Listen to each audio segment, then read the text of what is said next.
Odilbek, yangi daftar va qalamlar olaylik. Yaxshi, bunga pul kerak. Keyin xonamizga 3-4 ta tuvakda gul olsak ham bo'lardi. Xonamizning havosi tozalanadi va chiroyli bo'ladi. To'g'ri, pul kerak bunga. Balki pardani almashtirarmiz. Xonamiz juda qorong'u bo'lib qolgan. Xo'p. Va yana mittavoyga yangi paypoq olib beraylik. Ha, bularga ham pul kerak. Obbo, pul kerak.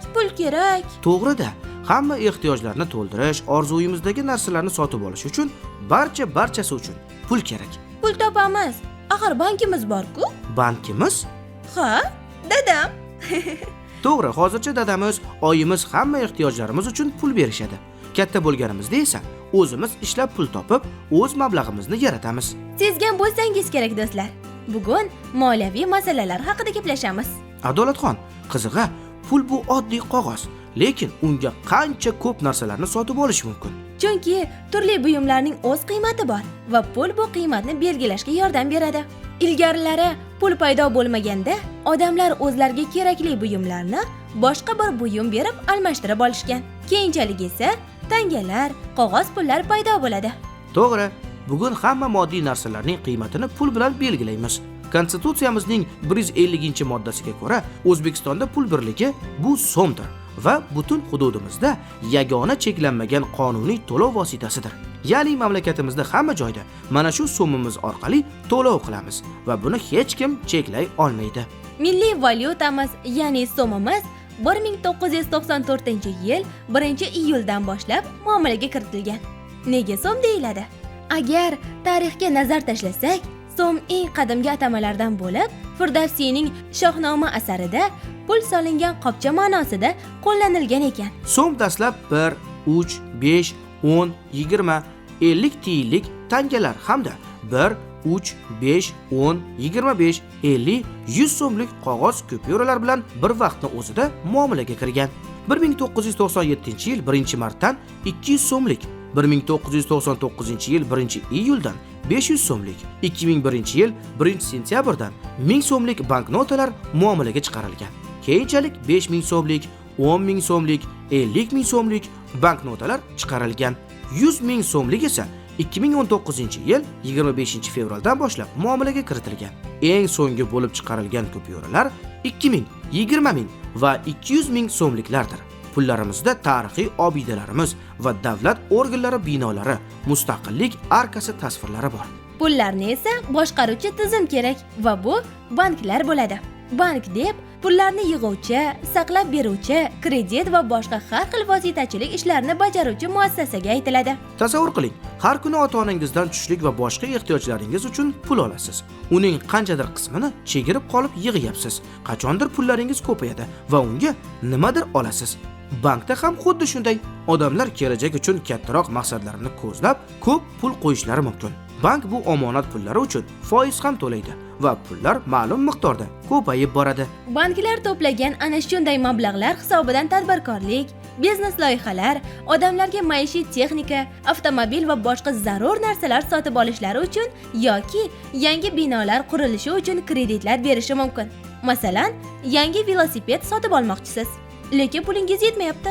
Bank sizga qarz berib turadi va buning evaziga pulni sal ko'proq qilib sekin-sekin qaytarasiz. Istagan paytingizda velosiped sotib oldingiz va uni mazza qilib haydab yuribsiz. O'zbekistonda bank tizimi markaziy bankdan va banklardan iboratdir.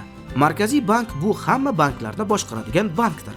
U banklar faoliyatini tartibga soladi, to'lov tizimlari to'liq va sifatli ishlashini ta'minlaydi. Hamda pul belgilarini muomalaga kiritadi va muomaladan chiqaradi. Bu degani markaziy bank so'mni muomalaga kiritdimi? Demak, hamma shu pullarni ishlatadi.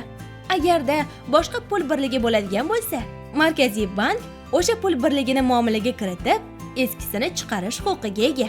Markaziy bank o'z vazifalarini mustaqil bajaradi. Konstitutsiyamizning 147-moddasiga ko'ra, O'zbekiston o'zining yagona moliya, pul va bank tizimiga ega. Ya'ni bu sohalar tizimlashtirilgan yagona moliyaviy tizimimiz bor. Bunda mamlakatdagi barcha iqtisodiy masalalar hal qilinadi. Yurtimizda qancha iqtisodiy jabhalar bor? Masalan, akangiz ishlaydigan avtomobil zavodi, amakingiz ishlaydigan qurilish korxonasi, balki dadangiz yoki tog'angizning yeguliklar yoki kiyim-kechak ishlab chiqaradigan o'z sexi bordir. Dehqonchilik xo'jaliklari, fermerlar, zamonaviy xizmat ko'rsatuvchi tashkilotlar va hokazo va hokazolar. Va ko'plab davlat tashkilotlari. Daromadlar yig'iladi, soliqlar to'planadi. Bularning hammasi davlat budjetini tashkil qiladi. Xuddi oilada kattalar ishlab, pul topib oila budjetini tashkil qilgandek. Dadamiz va oyimiz oylik maoshlaridan pul to'plab qo'yishadi va uni birinchi galda bizga kerakli o'quv qurollari, kitoblar, yeguliklar, kiyim-kechak sotib olishga sarflashadi. Ortganda esa sayohatlarga chiqishimiz, kino, konsert va tomoshalarga borish uchun ajratishadi. To'g'rimi?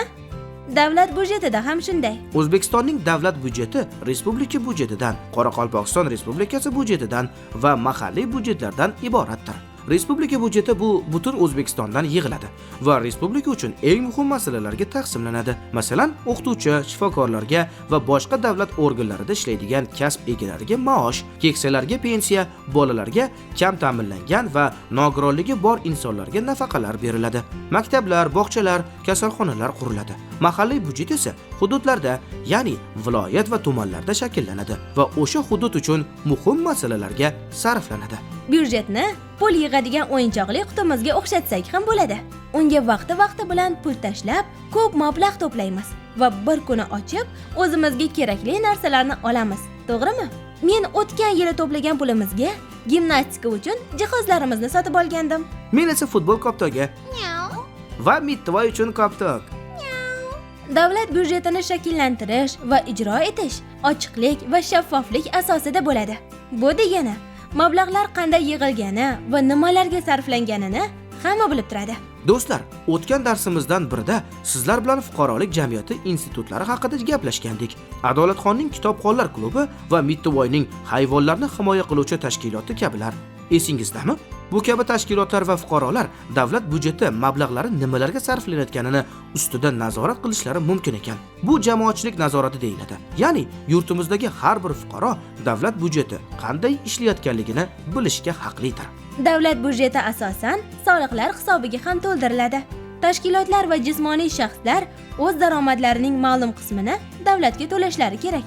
Konstitutsiyamizning 149-moddasiga ko'ra, O'zbekiston hududida yagona soliq tizimi amal qiladi va soliqlarni Oliy Majlis joriy qiladi. Biz ham katta bo'lib biror tashkilotda ishlasak yoki o'zimiz biznes yaratib, korxonalar ochsak, albatta topayotgan foydamizning qonunlarda belgilangan qismini soliq sifatida davlatga to'lashimiz kerak. Bu mamlakatimizning rivojlanishi uchun va bizning yordamimizga muhtoj insonlarning farovon yashashlari uchun muhimdir. To'g'ri aytasan Odilbek. Men va Mittivoy ham farovon yashashimiz uchun endi yuqorida aytganim zarur narsalarni sotib olarmiz. Albatta, lekin avval bankdan pul olishimiz kerak. Unda ketdik. Ko'rishguncha do'stlar. Ko'rishguncha.